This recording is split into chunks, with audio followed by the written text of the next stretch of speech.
ओम शांति। 20 मई। बाबा कह रहे हैं, मैंने आकर तुम्हें राजयोग सिखाया। तुम अब आत्माभिमानी भी बनते हो और परमात्मा अभिमानी भी। इसका अर्थ है soul conscious and God conscious. इससे तुम्हारे जन्म जन्म के विकर्म विनाश होते हैं। बाबा कह रहे, तुम मेरे से बुद्धि लगाओ तो तुम्हारा जो पाप का घड़ा भरा हुआ है वो फूट जाएगा। जो योग नहीं करेंगे, जो अलवेले रहेंगे, उनको सजाएं खानी पड़ेंगी। दूसरी बात भी बाबा कह रहे हैं कि इस जन्म में तुमने गंदे काम किए हो। बहुत लोग गंदे काम करते हैं, तो मैं कहता हूं, मैं माना स्वयं भगवान, मुझे सुना दो तो तुम्हारी आधी सजाएं माफ हो जाएंगी इस जन्म की। लेकिन लज्जा आती है बच्चों को, बहुत गंदे काम करते हैं लोग। मैं तुम्हारा सर्जन हूँ, सर्जन को सुनाओगे तो इलाज होगा, नहीं सुनाते तो पाप बढ़ता जाता है। तो बाबा याद दिला रहे, अंत में तुम्हें साक्षात्कार कराएंगे, तुमने क्या क्या किया। बहुत सजाएं मिलेंगी। थोड़े समय की सजाओं से भी ध्यान देंगे। क्या कहा भगवान ने? थोड़े समय की सजाओं में भी ऐसा अनुभव होगा कि लंबे समय से सजाएं भोग रहे हैं। बहुत पीड़ा का समय होगा, तो हम सजाएं न भोगें। हम अंत में वाह वाह करते हुए बाबा की याद में देह छोड़ें, स्वेच्छा से देह छोड़ें, कष्ट पूर्वक देह नहीं छोड़ें। हमें अभी से सोल कॉन्शियस होने की बहुत प्रैक्टिस करनी है और शिव बाबा से बुद्धि योग लगाना है। बहुत ही अच्छी बात है जो आज के संदर्भ में तो बहुत ही उपयुक्त है। तुम्हें किसी भी देहधारी से प्रीत नहीं रखनी है, नहीं तो तुम्हारी बनी बनाई तकदीर नष्ट हो जाएगी। आजकल हम देख रहे हैं युवक और युवतियां एक दूसरे प्रीत रखते हैं, मैरिजेज होती हैं, डिवोर्स होते हैं, फिर डिप्रेशन होते हैं, कई परिवारों में टेंशन होती है, बहुत परेशान होते हैं लोग।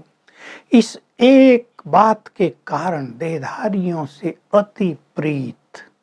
आत्मा से प्रीत नहीं होती, वो सच्चा प्यार नहीं होता, वो विकारी प्रीत है, वो देह की प्रीत है, वो स्वार्थ भरी प्रीत है, वो प्यार नहीं है, वो विषय वासनाएं हैं। इससे संसार का पतन हो रहा है, पाप बढ़ रहा है। कितनी कन्याओं ने अपनी प्योरिटी खो दी। लगभग सभी मैरिज से पहले ही प्योरिटी खो देते हैं। ये बहुत बड़े पाप की बात है, गंदा नाला बह रहा है। इसलिए बाबा कहते हैं ये कयामत का समय आ गया है। अब इस दुनिया को आग लगेगी, सब कुछ नष्ट हो जाएगा। देखो भगवान बोल रहा है, कोई मनुष्य नहीं। और मैं तुम सबको पावन बनाकर घर ले चलूंगा। इसलिए देहधारियों से प्यार करके तो देख लिया ना जन्म जन्म। अब तुम मुझ निराकार से प्यार करो। तुम जन्म जन्म मुझसे प्यार करते आए, जाने अनजाने में, भक्ति में, श्री कृष्ण के रूप में भी करते आए। अब मेरे से बुद्धि योग लगाओ।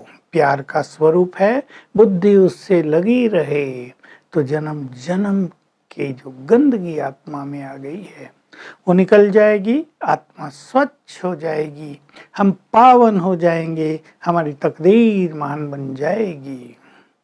दूसरी एक गुह्य रहस्य भरी बात बाबा कह रहे हैं कि ये जो विश्व का नाटक है, इसके बहुत सारे रहस्य मैंने तुम्हें समझा दिए हैं। मैं ही नॉलेजफुल हूँ। इस सृष्टि के आदि मध्य अंत का ज्ञान तुम्हें देता हूँ। अभी एक राज आज फिर बता रहे हैं कि सभी आत्माओं को इस धरा पर आना ही है परम धाम से, और मैं आ गया हूँ तो मुझे भी सलामी भरने सबको मेरे पास आना ही है। मेरे से मन मना भव का मंत्र सबको लेना है।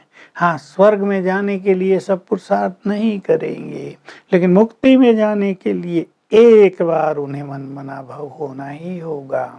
तो देखिए ड्रामा का कितना बड़ा राज बाबा हम सबको ये सिखाते हैं। तो हम भी इस राज को समझकर अपने पुरुषार्थ को तीव्र करें, ताकि हमारी स्थिति महान हो, हम अपनी तकदीर को महान बना सकें और हमारे द्वारा दूसरों की भी तकदीर महान बने। बाबा प्रेरणा दे रहे हैं, तुम मेरे मददगार बनो। मैंने ये यज्ञ रचा है, इस यज्ञ से सभी को ज्ञान मिल रहा है। सब सर्वगुण संपन्न, 16 कला संपूर्ण, संपूर्ण निर्विकारी बनेंगे देवी देवता धर्म की आत्माएं। बाबा रोज हमें याद दिलाते हैं, तुम देवी देवता थे, पतित बन गए तो अपने को हिंदू कहलाने लगे, अपने को देवता कहला ही नहीं सकते हो। तो अब मैं जो ये कार्य कर रहा हूँ, इसमें तुम मेरे मददगार बनो, ये सेवा करो, अपना सर्वस्व अर्पित करो इस महान यज्ञ में, तो तुम्हारी तकदीर बहुत महान बन जाएगी। तो हमें आत्माभिमानी बनना है, परमात्माभिमानी बनना है। बाबा नशे की बात कह रहे हैं, तुम्हें शुद्ध नशा होना चाहिए। हम भगवान के बच्चे हैं, यह है परमात्माभिमानी बनना, गॉड कॉन्शियस होना। हम उसके बच्चे हैं तो उसके वर्षे के अधिकारी हैं, जो कुछ उसका है वो सब हमारा है। ये बहुत बड़ा गॉडली नशा है, स्पिरिचुअल इंटॉक्सिकेशन है ये। इसमें रहने वाले सर्वश्रेष्ठ स्थिति तक पहुंच जाते हैं। तो हमें अपने को बार बार आत्मिक स्वरूप में स्थित करना है और परमात्मा के नशे में भी रहना है। वो हमारा बाप भी है, टीचर भी है, सदगुरु भी है। ये बात भी बाबा रोज हमें सिखाते हैं कि भगवान स्वयं हमें पढ़ाने आया है और सदगुरु बनकर हमें सत्य मार्ग भी दिखा रहा है। वरदान है, ज्ञान सूर्य के सदा सम्मुख रहकर अंतर्मुखी और स्वमानधारी बनो। हम मास्टर ज्ञान सूर्य हैं और शिव बाबा है ज्ञान सूर्य। जैसे कोई सूर्य के सामने खड़ा हो जाओ तो उसकी किरणें पड़ने लगती है ना, चमक बढ़ने लगती है, उसकी किरणों से चेहरा चमकने लगता है। हम भी जितना जितना ज्ञान सूर्य की किरणों के सम्मुख होंगे तो उसके सर्वगुण सर्व शक्तियां हम में समाती रहेंगी, अंतर्मुखी होते जाएंगे और भविष्य का नशा होता जाएगा, जिसे स्वमानधारी होना कहा जाता है। तो ज्ञान सूर्य के सम्मुख रहकर हम स्वमानधारी बने। स्लोगन है, उड़ती कला में रहकर। जो अनेक झंझट झमेलों के पहाड़ हैं जीवन में, उन्हें क्रॉस किया जा सकता है। तो आज हम अभ्यास करेंगे। मैं मास्टर ज्ञान सूर्य हूँ और ज्ञान सूर्य मेरे सम्मुख है, कभी सिर के ऊपर है, उसकी किरणें मुझ पर पड़ रही हैं, सर्व शक्तियों की, प्योरिटी की, गुणों की। ओम शांति।